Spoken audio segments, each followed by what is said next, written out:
आखिर चार वर्णों की उत्पत्ति कैसे हुई? ऋग्वेद क्या कहता है? अथर्ववेद, सामवेद, यजुर्वेद, तीन वेद क्या कहता है? ब्राह्मण साहित्य क्या कहते हैं? फिर स्मृतियां, महाभारत और पुराण क्या कहता है? क्या सब में समानता है या अलग अलग व्याख्याएं दी गई हैं वर्ण व्यवस्था की उत्पत्ति को? दोस्तों, रतन लाल बोल रहा हूं और आप सुन रहे हैं अंबेडकर नामा। पहेली नंबर 16 जारी है। इसमें डॉक्टर अंबेडकर ने वर्ण व्यवस्था की उत्पत्ति को लेकर कई साहित्य, ब्राह्मण साहित्य, पूरे ऋग्वेद से लेके और पुराण तक आते हैं कि पुराण क्या कहते हैं और किस किस तरह के डिफरेंस हैं, ये आप सुनने वाले हैं। पूरा वीडियो सुनिएगा। 16वीं पहेली है और ये पेज नंबर 182 से लेकर, और ये हिंदी वाला वॉल्यूम बता रहा हूँ, पेज नंबर 195 तक है। लंबा है चैप्टर, इसलिए मैं सार संक्षेप बताऊंगा और आप पूरा रेफरेंस जाके उस किताब में पढ़ सकते हैं। डॉक्टर अंबेडकर लिख रहे हैं कि प्रत्येक हिंदू का यह मूल विश्वास है कि हिंदुओं की सामाजिक व्यवस्था दैवीय है। इस दैवीय व्यवस्था के 3 आधार हैं। पहला, समाज 4 वर्णों में विभक्त है: ब्राह्मण, क्षत्रिय, वैश्य और शूद्र। दूसरा, चारों वर्णों की स्थिति एक दूसरे से जुड़ी है, उसमें चरण दर चरण असमानता है। ब्राह्मणों का स्थान सर्वोपरि है, क्षत्रिय ब्राह्मणों को नीचे हैं परंतु वैश्यों और शूद्रों से ऊपर हैं। वैश्य ब्राह्मणों और क्षत्रियों से नीचे हैं परंतु शूद्रों से ऊपर हैं। शूद्र सबसे नीचे हैं। और तीसरी बात, चारों वर्णों का व्यवसाय निश्चित है। ब्राह्मणों का व्यवसाय अध्ययन अध्यापन है, क्षत्रियों का कार्य लड़ना है, वैश्यों का कार्य व्यापार है और शूद्रों का शारीरिक श्रम से तीनों वर्णों की सेवा करना है। यह हिंदुओं की वर्ण व्यवस्था कहलाती है। यह हिंदू धर्म की आत्मा है। वर्ण व्यवस्था को छोड़कर हिंदुओं में ऐसा कुछ नहीं है जिससे वे अन्य धर्मों से भिन्न हैं।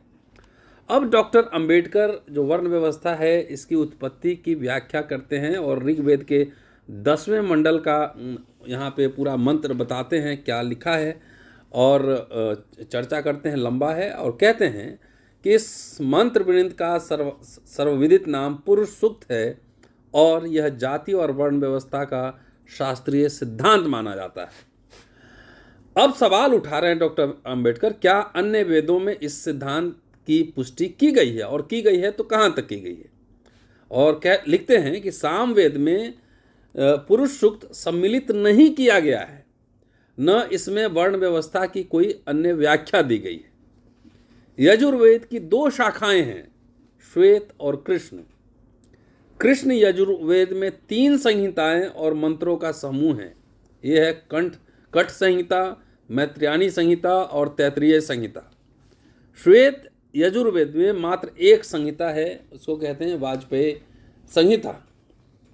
और यहाँ पर पूरा तीनों में जो मंत्र दिए गए हैं उसका उल्लेख करते हैं और उल्लेख करते हुए कंक्लूड करते हैं और लिखते हैं कि यहाँ यह उल्लेखनीय है कि न केवल ऋग्वेद और यजुर्वेद में असमानता है बल्कि यजुर्वेद की 2 संहिताओं में ही वर्णों की उत्पत्ति जैसे महत्वपूर्ण विषय पर विषमता है। मतलब ऋग्वेद में जो बात है बाकी 3 वेद में उसमें डिफरेंस है और यजुर्वेद में भी अपने आप में डिफरेंस है। अथर्ववेद को लेते हैं, लिखते हैं कि इसमें भी 2 व्याख्याएं हैं। उसमें पुरुष सूक्त सम्मिलित है, यद्यपि जिस क्रम में ऋग्वेद के मंत्र हैं वह वैसा नहीं है। महत्वपूर्ण बात यह है कि अथर्ववेद पुरुष सूक्त से संतुष्ट नहीं है, इसकी अलग व्याख्या उसमें की गई है। और व्याख्या की बात करते हैं और उसके बाद ये पूरा वेद के पोर्शन में कंक्लूड करते हैं कि यह बात स्पष्ट होती है कि 4 वर्णों की उत्पत्ति के विषय में वेदों में कोई सर्वसम्मति नहीं है। वेदों में कोई सर्वसम्मति नहीं है। किसी अन्य वेद ने ऋग्वेद की पुष्टि नहीं की। किसी अन्य वेद ने ऋग्वेद की पुष्टि नहीं की है कि ब्राह्मण प्रजापति के मुख से उत्पन्न हुए हैं, क्षत्रिय भुजाओं से, वैश्य जंघाओं से और शूद्र पैरों से। अब आते हैं ब्राह्मण साहित्य पे। ब्राह्मण साहित्य एक अपेंडिक्स है, वेदा का उपसंहार है। एक ब्राह्मण जाति है और एक ब्राह्मण साहित्य है। इसमें शतपथ ब्राह्मण की बात करते हैं डॉक्टर अंबेडकर। उसके बाद तैत्तिरीय ब्राह्मण की बात करते हैं, उसमें भी कई व्याख्याएं दी गई हैं। और सारी व्याख्याएं देने के बाद ये कहते हैं कि अब ब्राह्मण साक्ष्यों को देखें, वे पुरुष सूक्त का अनुमोदन करते हैं या नहीं। कहते हैं कि उनमें से कोई नहीं करता, उसमें से कोई पुरुष सूक्त का अनुमोदन नहीं करता। अब आते हैं स्मृति लिटरेचर। स्मृति मध्य में सबसे महत्वपूर्ण जो है वो है मनुस्मृति। और मनुस्मृति की पूरी चर्चा करते हुए कहते हैं कि हाँ, मनु ऋग्वेद को मान्यता प्रदान करते हैं, परंतु उनके विचारों की तुलना करना व्यर्थ है। उसमें मौलिकता का अभाव है। वह ऋग्वेद के ही अनुगामी है, मतलब ऋग्वेद के ही नकल करते हैं, उसको फॉलो करते हैं। अब रामायण और महाभारत का उल्लेख करते हैं और कहते हैं कि रामायण का कथन है कि 4 वर्ण मनु की संतान हैं।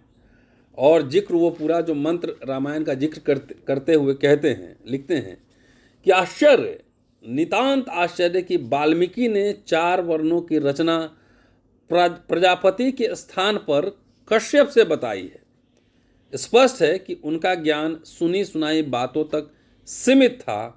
यह स्पष्ट है कि उन्हें यह ज्ञात नहीं था कि वेद क्या कहते हैं। उसके बाद महाभारत की चर्चा करते हैं और कहते हैं कि महाभारत में 4 भिन्न भिन्न तरह की व्याख्याएं दी गई हैं वर्ण व्यवस्था की उत्पत्ति को लेकर, और एक स्थान को छोड़कर अन्यत्र महाभारत वर्ण व्यवस्था की वैदिक उत्पत्ति का समर्थन नहीं करता है। महाभारत भी वैदिक वर्ण व्यवस्था की उत्पत्ति का समर्थन नहीं करता है, सिर्फ एक जगह को छोड़कर। अब पुराण की चर्चा करते हैं और पुराण में विष्णु पुराण से शुरू करते हैं और कहते हैं कि विष्णु पुराण में वर्णों की उत्पत्ति के 3 सिद्धांत दिए गए हैं। एक में यह आरोप मनु के सिर जाता है और तमाम वो जिक्र करते हुए आगे बढ़ते हैं और भागवत पुराण की भी चर्चा करते हैं। इन तमाम पुराणों की चर्चा करते हुए कहते हैं कि वायु पुराण को भी देखिए, उनके अनुसार भी मनु ने वर्ण व्यवस्था रची है। तो वर्ण व्यवस्था को लेकर पुराणों में भी एक मत नहीं है। वायु पुराण हो चाहे और भी पुराण हो, विष्णु पुराण हो, मत एक मत नहीं है। डॉक्टर अंबेडकर कंक्लूड कर रहे हैं और लिखते हैं, ये कैसी अव्यवस्था है। ब्राह्मण 4 वर्णों की उत्पत्ति के विषय में एक रूपता और ठोस प्रमाण क्यों नहीं प्रस्तुत करते। वर्णों की सृष्टि के विषय में एकमत नहीं है। ऋग्वेद का कथन है कि 4 वर्ण प्रजापति ने बनाए, वह यह नहीं बताता कि कौन से प्रजापति ने। हम यह जानना चाहते हैं कि किस प्रजापति ने वर्ण बनाए, क्योंकि प्रजापति अनेक हैं। यह मान भी लें कि प्रजापति ने बनाए तो भी सहमति नहीं है। एक का कहना है कि ब्रह्मा ने बनाए, दूसरे का मत है कश्यप ने बनाए, तीसरे का विचार है मनु ने बनाए। इस प्रश्न पर कि सृष्टिकर्ता ने जो भी वह रहा हो कितने वर्ण बनाए जिनमें समानता नहीं है। ऋग्वेद के अनुसार 4 वर्ण थे, परंतु अधिकारी विद्वान कहते हैं कि केवल 2 वर्ण बनाए गए। कुछ का विचार है ब्राह्मण और क्षत्रिय, और कुछ मानते हैं ब्राह्मण और शूद्र। संबंधों के विषय में भी श्रेष्ठता ने मनोरथ के प्रश्न पर ऋग्वेद 4 वर्णों में एक के बाद एक असमानताओं का नियम निर्धारित करता है, जो वर्ण विशेष के उद्गम अंग के महत्व के अनुसार श्रेष्ठ या हीन है।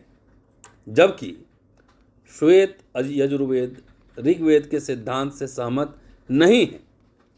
ऐसे ही उपनिषद, रामायण, महाभारत और पुराण भी कहते हैं, किंतु हरिवंश पुराण विस्तार से बताता है कि शूद्र द्विज है।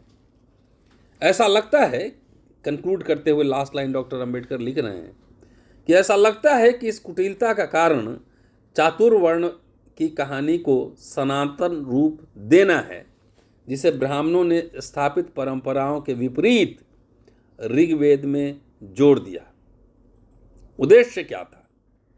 ब्राह्मणों का इस सिद्धांत रचना के पीछे प्रयोजन क्या था? ये सवाल खड़े करके इस चैप्टर को अंत करते हैं। अगले एपिसोड में जब आएंगे तो इसकी और पड़ताल करेंगे, ब्राह्मण साहित्य को लेकर, और देखेंगे कि क्या उसमें प्रमाण मिलता है। पूरा वीडियो देखिए, सुनिए, शेयर, सब्सक्राइब जरूर करते रहिए और ज़्यादा से ज़्यादा लोगों के बीच पहुंचाइए। शुक्रिया। जय भीम। जल्दी मिलता हूं आपसे अगले एपिसोड में। Thank you.